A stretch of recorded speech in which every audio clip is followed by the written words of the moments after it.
And we are live. What is going on, YouTubes? Happy Halloween season. Here joining me on the panel is the lovely lady LavLav and the ever awesome BrokeBlackMan94. We are going to be chatting about the original story, the original short story by Stephen King called Children of the Corn. As I'm sure a lot of you know, there's a series of these movies out. The main comparison we will be doing, though, is the original part one of the series, and I believe it came out in '84, somewhere around that time. It was starring Linda Hamilton. If you like Linda Hamilton, watch it. She's awesome. But let my panel introduce themselves. Lady Love, please go first. Hey guys, I'm a little spacey and a little sick, but I am really happy to be here. You know how much I love Stephen King, so thank you, AK, for hosting this. And I just want to say, Linda Hamilton is amazing. If you ever get to meet her, if she's ever in a convention where you're at, you need to go in her line. I met her once. She was so cool, and she gives a kiss to every guy in her line. So if you're a dude and you dig her, you should check it out. Nice. BBM. Hey all, BrokeBlackMan94 here. Got my horror Funko Pops in the background just for you guys. So let's get to this. Word. And, you know, y'all already know me. I'm hanging out in the blood-smeared deadlights in honor of our Halloween season. And as my banner says, fuck them kids. Because if you have not read this story or seen any of the movies, let me tell you, fuck them kids. The shit is wild. So anyway, we'll go with the book first before we talk about the movie. In the book, you know, there's this couple that's driving along the little byways. For whatever reason, they decided to get off of the highway, which is stupid. Don't ever get off the highway if you don't know where you're going. Don't rely on the map. Cut it out. Anyway, they have been having marital problems, so they've been bickering and arguing like no one's business. And the same thing is happening in the car now. So while they're arguing, the husband, not paying attention to the road, ends up hitting a little boy that his wife thought had just ran out of the cornfields. So once they settle down and they go back and look at the body, he notices that the boy's throat was cut. So he's automatically thinking, and I'll give him credit for this, he's automatically thinking, no, some bullshit's going down. I may have hit him, but with that cut on his throat and how deep it was, he knew the kid was pretty much already dead before he even hit him. And that's probably the only kudos I'm going to give him, because from here on out, he's kind of a dumbass. Hashtag T baby. So he tells her to go back to the car, grab the keys, put them in her pocket. And I guess that's a credit to him too, because, you know, when you leave the car in these situations, you always leave the keys for whatever reason, and you end up fucked because your car gets stolen or something happens with the keys. So he says, take the keys, put them in your pocket, get the shotgun and a blanket out of the trunk. And she's questioning, like, what the hell will we need the shotgun for? Well, it's because he had a feeling that he was being watched. So his spidey senses were tingling a little bit, and he knew something was wrong because the boy's throat was cut. So protection first. I'll give him that. They wrap the body up, put him in the trunk, and they start driving down the road towards the town, Gatlin. And a few minutes after they started driving again, the wife is like, you know, we probably should just turn around and take the kid's body to the next town, because this shit don't feel right at all. I want to leave. I don't like it. And he's steady being a guy. He's like, now look, we're going to go here. You know, that's some mother's missing her son, and a whole myriad of other excuses that, I don't know, to me, I'm sorry, just sounded illogical, and I wanted to smack him. But that's just me. They get to the town. Of course, it's deserted. There's a dog. The first thing they see is just a random mangy-looking dog that sits down in the road, and it's the way I read it, it sounds like this dog has had a really rough time, and he's tired as shit, and he wants to get away from these fuckhead kids, but he can't do nothing, so he just lays down in the road like, fuck it. Just come get me. So the husband ignores the dog, and he starts looking around. He ignores everything that his wife is telling him. You know, she's looking at like the price of gas and some of the other signs along the road, and they find this diner, and she looks at the menu and is like, when have hamburgers ever been like 85 cents or something? Like, how long ago was that? Why are these prices still here? Why does it look like this? Why is it empty and devoid of any sound of life? And she's steady telling him, we need to leave. We need to turn the car around and go. And he, for whatever reason, decides to ignore that. So then, you know, I'll fast forward a little bit because it's slightly filler things that hang on, but basically you get the sense of how creepy and really, really ominous this whole situation is. He goes into the old church that the name was changed. Like, it was a Baptist church, but he found like different letters inside saying that it was something else. He found a record of births back from like 1963 or 64 or something, but he noticed that the births were like all of young parents, like really young parents. And he starts wondering again what the hell's going on. You know, he again gets the feeling of being watched, but he ignores it. And then suddenly he hears his horn blaring, and he runs outside, and it's his wife, because she's freaking out in the car because there's a bunch of random kids hanging around outside with knives and all manner of gardening tools that can be used to kill you. And she's just in a full-on panic attack. He comes out and sees it, and he freezes up, doesn't know what to do. Wife gets snatched, and then he ends up trying to have to go after her. And he starts running through the cornfields. It seems like he might get away, but then he takes a wrong turn at sunset. Like, that's how long he was running. When they got there, the sun was still high in the sky. When he's in the cornfield running away from them, after he got stabbed, mind you, the sun keeps getting lower and lower until it's dark. And then he kind of goes away. That's basically the gist of it. This was not a happy story. George R. Martin, I'm sure, was proud. So I'm going to kick it to Lavina first. How do you assess the story as a whole and of these two characters? Well, I want to say something about Stephen King. He's like the king of tropes. So like every trope you can think of, the bickering couple, creepy kids, empty town, zealotry, like it's all in this story. But somehow he makes you forget that they're all tropes, and he makes it real. Like most of the time when you read a story that's just filled with tropes, I feel like you're like, none of this would happen. This is all bullshit. But he makes it real. He puts real people in these tropes and he makes it real. So I thought it was really cool. Like the bickering couple, I always get so annoyed in movies or in TV shows where they let their feelings get in the way of their logic. And unfortunately, but it's like a real thing. And I think he did a good job showing it in this. He doesn't listen to his wife because he's pissed at her, because he's had it with her. They're fighting. And so it doesn't matter that he even knows that she's right. He just doesn't want her to be right. So he doesn't listen to her. And they end up in this huge mess. Hashtag petty. Yep. It's pettiness. Pettiness lands him in this mess. And she doesn't know how to talk to him without pissing him off either, because she's pissed at him. So it's just like a crazy thing. But I really enjoyed it because, I mean, like I said, he turns tropes on their head and he kind of makes you believe in a trope that usually is like kind of ridiculous. But who doesn't love creepy kids, right?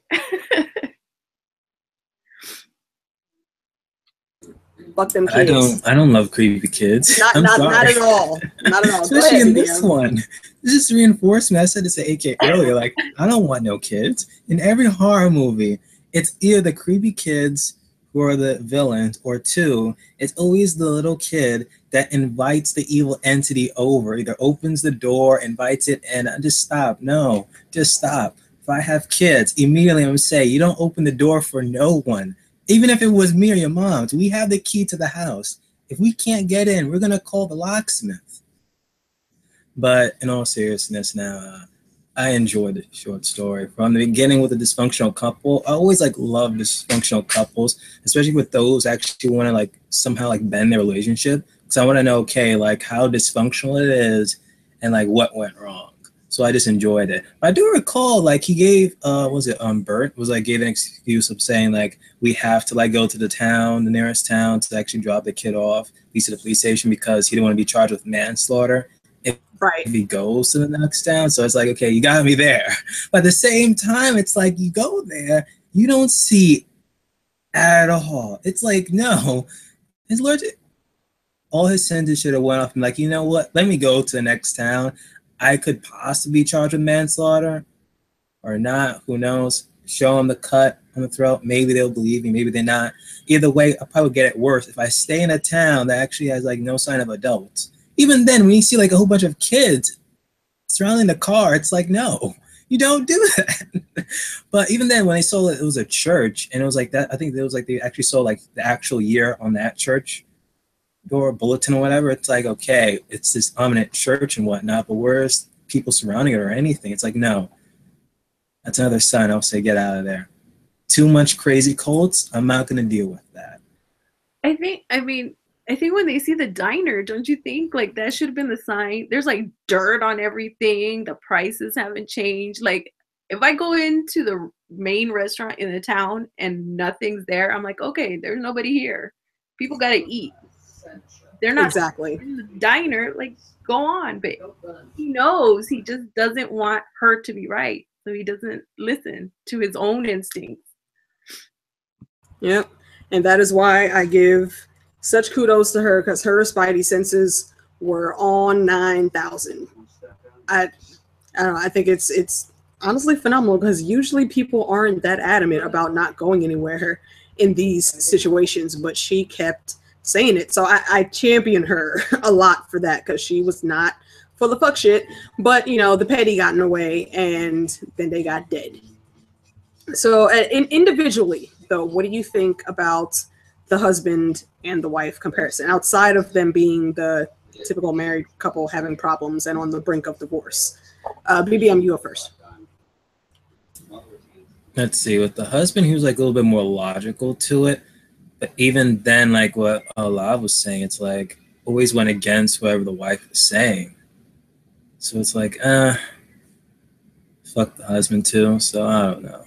But the wife, I don't know. Maybe if we got a little bit more of her for the death, I'll enjoy her or so. I don't know. Because it was at one point, I kind of like focused more of the husband.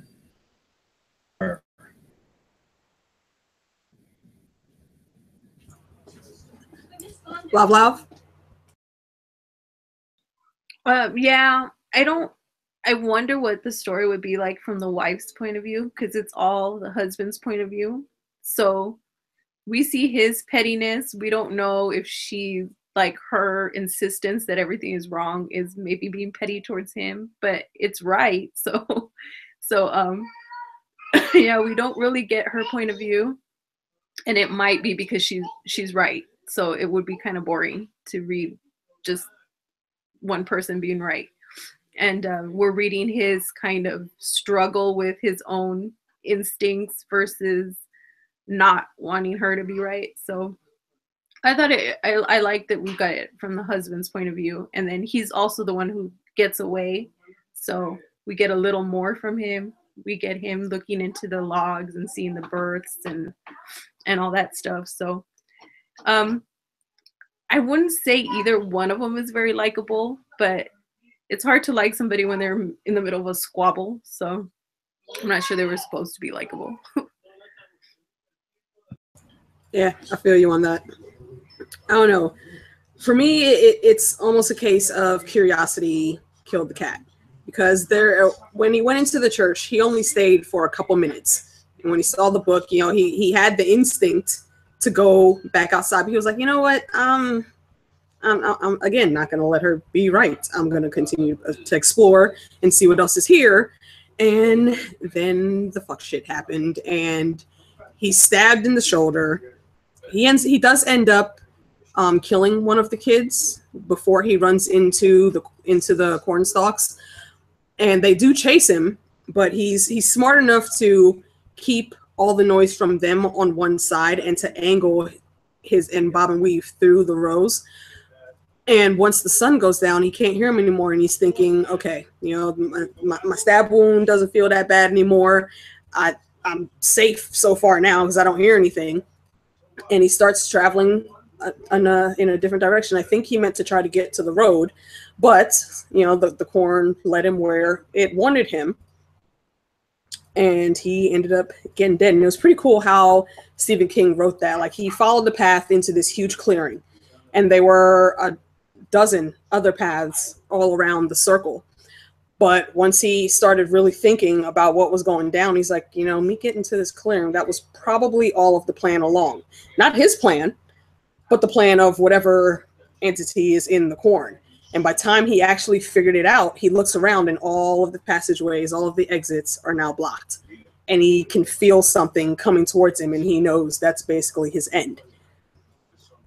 So at the end of all of that, you know, the little child preacher, Isaac, comes out and says, well, you know, because our God had to kill this person himself and we couldn't handle it, we have to be punished. So the age of grace is lowered. And with these kids, once they get a certain age, they walk off into the corn and they basically get killed because there's not to be any adults in the group. You know, kids are easier to manipulate, I'm assuming, is what the logic is behind that. So let's see, what's the next point? That is pretty much the whole story. Like, it's a short story. It's not a book. And it's on YouTube, actually, if you guys are interested in listening to it. You know, go ahead and search that. Man, you should send me that link. I was like looking all over for the link, and then finally I found some type of radio station. I was like, oh, we have someone reading it. I was like, what? Finally. It's like an hour and like, what, an hour and a half maybe or so? Barely an hour and a half. Yeah. Barely. Almost like the same length as the damn film. I was like, wow, really? Yeah, pretty much. Now, to bring in the film, actually, that's a good segue. Things happen. Hold up. The last thing about the book. Go ahead. It's like, okay, so does the God do, like, is there a God, or whatever the thing in the field, was it present in the story? I didn't get that. I just thought that, like, the children or something, they just went and approached him and killed him. That's how I portrayed it as. It was actually, there's something in the field. Yeah, that's what I love about Stephen King, though, is that he doesn't have to show you the monster. He can just show you the, I don't know, what is it, like the result. How people are reacting. Yeah, in the situation. And that's enough. Yeah, it's mainly because of the husband's reactions that we know there's something out there other than those kids. Plus, we also know the children go into the corn and they don't come back. And we know what happens to the bodies that are hung up there. So, yeah, it's there. He just never outright throws it in your face. Yeah. Right. Yeah. You just get what the is it? real the man ominous behind feeling. the row. He who walks behind a man behind the row. Yeah. Yeah. Oh, okay. Yeah. That's like another name for like a cornfield or something, or I don't know. I've never. Okay. I've not heard that phrase before. You'd have to ask the Master of Horror about that. Yeah, Eduardo just said it in the chat. He who walks behind the rows. And also shout out to everyone that is in the chat right now. Eduardo, my brother Last Hearth, Air and Water, Flux. Let's see, who else do we? I thought we had somebody else in here earlier. Maybe not. But anyways, welcome and thank you for coming to hang with us. Church rows or something. I don't know. No, I think it's something that was just made up by Stephen King for the story. Do y'all think even the children have seen him, or do you think you only see him when you're about to die? I think it's probably only when it's your time and you have to walk in there. I think the only one that really even communicates directly with him is Isaac. And I believe he says it's like in his dreams, he gets visions and whatnots of what to do. Okay, so for me, that's why I found it hard to like believe it. It's like, wait a minute, is it just Isaac just saying his stuff and just manipulating the rest of the kids, or did they actually see something and then they're like, oh yeah, we gotta like listen up and do all these sacrifices? Somebody before Isaac. Yeah, there was one, and yeah, he aged out pretty much. Okay. And then it went to Isaac. Interesting that even the like Messiah of the group gets. Yeah, he doesn't get spared. Yeah.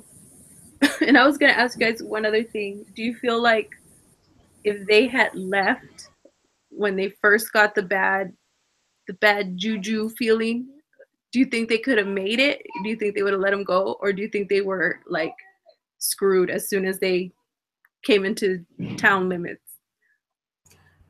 I think that if they would have just snagged the boy's body and then turned around and headed back up where they came, they would have gotten out.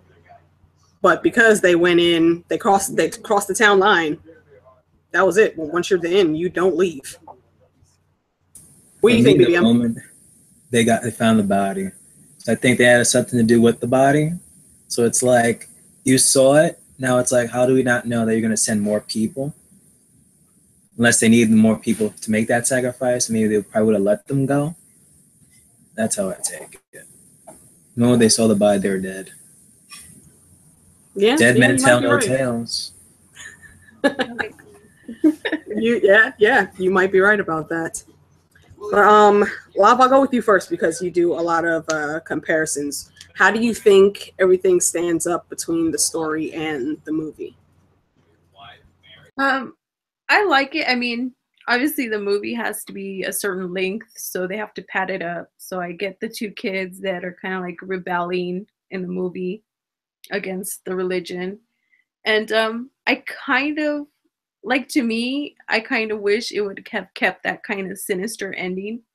But, I mean, I also like a happy ending, so I do enjoy that they kind of,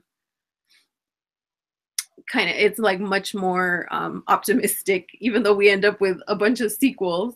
So it's not all that optimistic, but it ends kind of optimistic, at least for this couple, works through it. Like, I like both sides of it. I like the straight up morbid ending, and then I do like the more optimistic ending, especially since they added those two kids. Like, I don't like sad endings for children, so I enjoyed it. The LA real estate market is so hot. Indeed. BBM, you're shaking your head. Give us your thoughts. You don't want sad endings because they got kids in it. But one reason I think they really like added the kids was just like more backstory, into it though. But it's like, why did that girl need to be a sidekick or whatever, able like to predict everything? But even then, like, one thing I want to ask you guys is like, when that woman was like, okay, let's actually draw, because like drawing whatever was banned, and then when she began to draw, did she like not see the photo of her death? Or no? Like, that's the only thing that actually got to me though. But other than that, it was okay adaptation though. I did wish that the couple was dysfunctional. Like I said, I love dysfunctional couples, but it's like, Is that why you love Cersei so much? Shh. Comment. Dreaming of being in a dysfunctional couple. It's not that hard. Most of them are. Even the ending, it's like, was that girl just sitting there just waiting and then she fell asleep and didn't notice the destruction of the cornfield, whatever? I question that too. Like, at the end of these types of movies, there's usually always one. But for her to be in the place that she was made no sense. I mean, they'd already disabled the car. They were not going to take that. And then the husband is like, "Oh, we knocked her out. What should we do?" I'm like, she's trying to kill you. Burn them all. That's what you should have done. Oh my god. They should have burned all of them. Oh my goodness. Yeah, those, they're so creepy. It's always the creepiest when it's kids. Let's see. But I don't know. For me, I did like the movie, but there are elements that I wish they would have kept in from the book. Didn't Malachi die in the series or no? In the series, at the end of the movie, yes, he was taken. But I believe in... Oh, no. In the story, I thought that it was him that died because Malachi has red hair in the movie, but it was another kid. They were still talking. Malachi was about to be sacrificed at the end of the short story because he was now at the age of... was it the age of exile or whatever, because they lowered the age. I was gonna say Gotcha. that does kind of mirror or the movie kind of mirrors the book in that sense, because at the end of the short story, Malachi's wife, his baby mama, however they do it in this religion, is very bitter about that Yes. he die. So we do see like a seed of rebellion there that we do get in the movie with those two kids. So I mean, they kind of tie it in. They got all the points in there. Yeah, and also I don't think we mentioned, but the boy that was hit by the car, his throat was cut because he was basically defecting from the town. He had his little suitcase and he tried to run through the cornfields to get to the road to get out, but his throat was slit and he was actually pushed out into the road when whoever did it saw the car coming. Yeah, I did like the backstory they gave for trying to explain like, okay, what happened, like why his throat got slashed to begin with, and it kind of like makes sense though. Trying to tell you like if I thought it was like at one point it's like okay, children they don't like believe in almost anything, but it's like I don't know. But even then, it's like not all of them just believed in it. They all didn't drink the Kool-Aid. Yeah, it's hard to convince every single person to go with anything. Actually, there's still people out there who think the world is flat. So. And that's just a shame. But I did wonder what did happen back in the 60s, because this town has been empty and void of adults for a long time. The only exception to that is in the movie, there's an old man that's running the gas station. And I guess he serves some purpose by being the mechanic and having oil. Yeah, I don't know how. Oil, yeah. I don't know what exactly made that purposeful for him though. That's the only thing I didn't get. I think they are still kids though, so that too, yeah. Like, yeah, there's an adult here, you know, because people don't listen to children, so there's the adult to get whatever. Just in case if they like turn around or something, whatever, you know, someone to keep them around. Yeah, that makes sense. That makes sense. But the poor puppy dog did not have to die. In the movie, the guy, the old man, he had a dog, and for whatever reason, he wanted to go chasing the kids back through the cornfield, and he got himself dead, and it was very sad.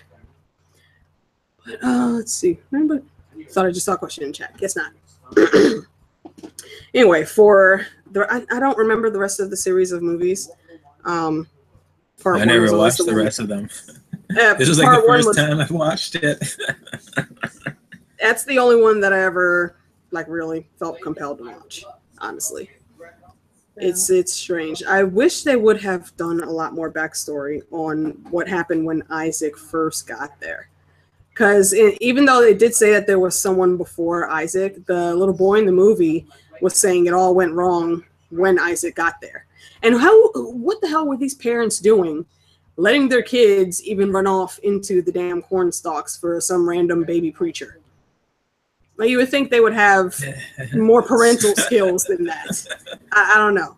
The thing is, just like when we're little and we go off to like the playground, it's like, okay, go along to the playground, you know, do whatever you have to do. And it's like, even if he's like pretending to be a preacher, they're like innocent. They're not going to like scold them or anything. So I think that's why they just allow them to do it. Yeah. Plus it was supposed to it all happens in the 60s. So, I mean, parents weren't watching your kids. You just let your kids out. They're supposed to come back at a certain time, and that's it. Like now we know all this stuff, and now we watch them. But back then it was like, yeah, go play, get out of mama's hair, come back for dinner. So. Yeah, I suppose I can feel that. It just bad parenting boggles my brain. Don't let your kids run off to play with the damn monsters. That's not how it works. And nobody. And I'd like to know a little more backstory about Isaac himself, because nobody like decided to try to see what was wrong with this kid. Y'all just went about your business and just let this random kid run around and take control of your children. Even though it was the 60s, still, that's dumb parenting. Well, LavLav, you've seen like the other movies, right? Oh no. I think you're muted. I don't think you know. There you go. Sorry. I've watched the first one a couple of times, but the other ones, I think I watched like the second and third one, but so long ago that I don't even remember. I couldn't tell you anything about it. Okay, it must have not been that good. That you even watch. Yeah. Now I'm intrigued now. I gotta watch it. Yeah. It's so I good, don't but it's like remember. It was way too long ago. Yeah, in the chat room, Aaron Water actually just said something good. She said no one pays attention to the warning animals in movies. Like, you know, birds go quiet, flocks run away, dog lies down in the middle of the road, and those are all bad signs.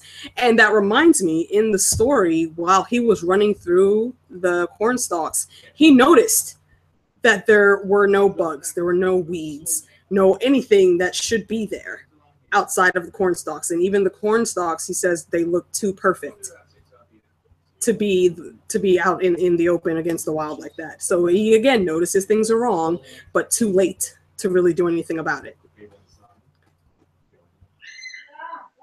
Dumb humans. Are your kids trying to say hello again, Lav? Sorry, I was about to say something and my child decided to scream. Oh, go ahead. I forgot. I lost it. I lost it when I was like, oh no, she's screaming. Let's see. Tony says it's like when natural disasters happen, the animals are always first to run before anything is even close to happening. Yeah. Yeah. They That's have way better instincts. those villain. How can I phrase this? Entities or whatever horror movie monster always goes after the animal first, just like in Conjuring.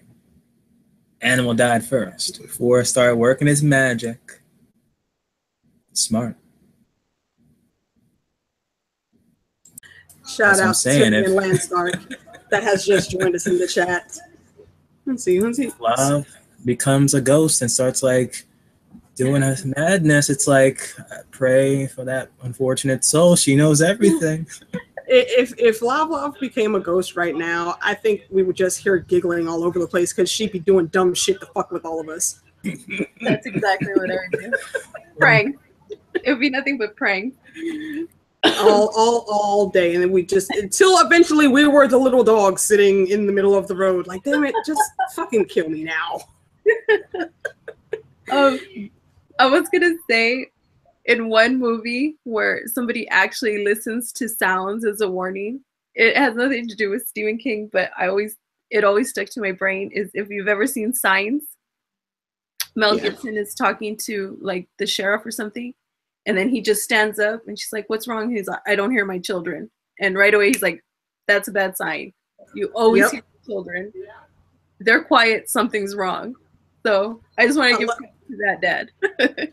Unless you're in deserted Gatlin and you hear children giggling, you should probably run. That's just never a bad sign. That's never a good sign. Not ever. Oh man, all right. Well, what do you guys have to pull out? Because this was a very short story, so we really don't have that much to talk about. Should have did another short story. Didn't you say this was like in a book of short stories? It's in an anthology. I forget what it's called though. Night Shift. Night Shift, yeah. Night Shift. And I'm thinking, if you guys have ever seen, sometimes they come back, or sometimes they. Have you ever seen that one? I think that's it. Yeah, sometimes they come back. Sometimes they come back. I think that short story was in that one also. And they did a movie on that one. Yeah, I do remember the movie. Yeah, the short story is completely different from the movie. It's really creepy. The short story. Interesting. Might have to read that at some point when the daylight is out. Yeah, it's like almost like satanic, I think. No, okay. That's or maybe I'll skip that. I may skip that. That sounds like a nope. Yeah, well, yeah, it's like a satanic ritual. If I'm remembering it absolutely correctly, it was like a satanic ritual. Yeah, never mind. I'll remove that from the list. It's creepy. It's really I'm reading that. I've been watching too much. Girls for Emily and this other. What's another satanic movie? I would say Paranormal Activity, but Paranormal Activity is just garbage. Yeah, I didn't like those either. Those who haven't seen it, plan on to, don't save yourself. Watch the first one, then just stop. Paranormal Activity, the series that they've done. Yeah, that's also a nope for me. No thanks. Mm. Tony just said something. He said, you know, when in the tsunami of 2004, they found a lot of animals went to higher ground 30 minutes before the wave came. See, that's why humans need to pay more attention. If the animals are running, you run. Yeah, yeah. Still though, when I be hearing the neighbor's dog in the background, I'm just thinking it's just the normal barking. For you know, yeah, see, yeah, something's gonna happen. You tune it out. If it goes on for too long, though, I would urge you to check on it. Yeah, it's like the sinking ship. You're supposed to follow the rats because they know how to get away from the water. Mm-hmm. If you're ever in a sinking ship, you're supposed to follow. But even then, it's like in the subway in New York, it's like AK would know. You always see them coming out of nowhere, so I wouldn't even know again. Yeah, but if there's like a horde of them running in one direction, you follow those rats. It's the only time you should follow the rats. I don't know. I might follow one part of a way because they're small. They can get into places that I can't. I'm not trying to be led to some deserted, small, tiny room that I can't go back out of. Man. But yeah, I would encourage you guys, if you like spooky things and you're a Stephen King fan, definitely look up this little short story. It's pretty cool. But that's pretty much all I got. Because there wasn't a whole lot more material to go through on that. You guys have any final thoughts? Should have saw the entire series. It's all right. It's more of the creepiness. At one point in time, I think, I don't remember which one it is, but I believe Isaac actually gets sent back somehow. Oh, he comes back? I want to say it's maybe part 4 or 5, maybe. I don't remember too well. I should watch them. I don't know why. Sometimes they slip between the cracks, and I don't watch all the horror movies. Flux just said that he thinks this was Stephen King's version of Lord of the Flies. I don't know. Maybe a very morbid version. Well, Lord of the Flies is pretty morbid. yeah, true enough. Anyway, you guys have any closing thoughts? Don't go to any cornfields. See the body in the middle of the road, you turn back. At least call the cops and then you turn back. Be a good Samaritan that way. Yeah. No, what I take away from this, and this is the same problem I had with, what the hell is that movie? Oh, it's a book too, War of the Worlds. If you saw the movie with Tom Cruise, yeah, I'm trying to get away from these aliens and they're too busy. Like the kids are all bitter with their dad or whatever. It's like, just shut up. Shut up. Deal with that shit later. After you're alive. Then you can get pissed at daddy for not showing up. Right now he's trying to save your life. Shut the fuck up. That's how I feel with this story and the movie. I'm like, just shut the fuck up. Who cares that you guys don't like each other right now? Do what you gotta do and get out. And then you can start fucking fighting again. It drives me crazy. Like, yeah, emotions out of it until you're alive. I totally agree with that. And again, that's why I thought the wife's character was so awesome. Spidey senses, motherfucker. Do you have it? Always pay attention to your Spidey senses and get the hell out of Dodge when you need to. But BBM, final thoughts. When your wife says to turn around, you turn around. I'll go with that. I'll go with that. But anyways, we have now come to the end of our short story and our little escapade into Stephen King's world. On my channel a couple hours ago, I uploaded some creepypasta readings by LavLav, Johnny the Irish Wildling, and Lord of the Last Hearth. So go check those out. I believe the panel will be back tomorrow talking about some Doctor Who beasties. So if you're a fan of Doctor Who, do stop by and tell us what your most favorite and scariest beasties are. My number one, I think, is the silence. That's the only teaser I'm going to give you. But anyways, go ahead with the outro, BBM. Tell the folks where to find you, please. Once again, thank you for having me, AK. The one with the fedora, the one who gives 0 fucks. about the 100th. The one who don't trust those damn kids in the cornfield. You don't trust them. Glad you're talking with you, LavLav. If you want to find me, BrokeBlackMan94.com, and I won't be surprised if you're hearing that music in the background, but who cares? Lady LavLav. Okay, just want to thank everybody who came and listened to us talk about this book. Thank you, Miss 8K, for having me on. Thank you, BBM, for chatting with me. And this is fun as always. So I'll catch y'all on the flip side. And thank you to my lovely folks in the chat room and on the panel. Thank you, especially Lav, because I know you're not feeling good and you're still hanging with us anyway. Appreciate that. Keep your water close. Get some liquids in your system. Feel better soon. And we will see you lovely folks tomorrow, I believe. What time are we going on? 2? Right. Yeah, that's why I see it on my reminder. Right.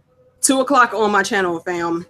Set your notifications so you don't miss when we go live. And we will see you all tomorrow.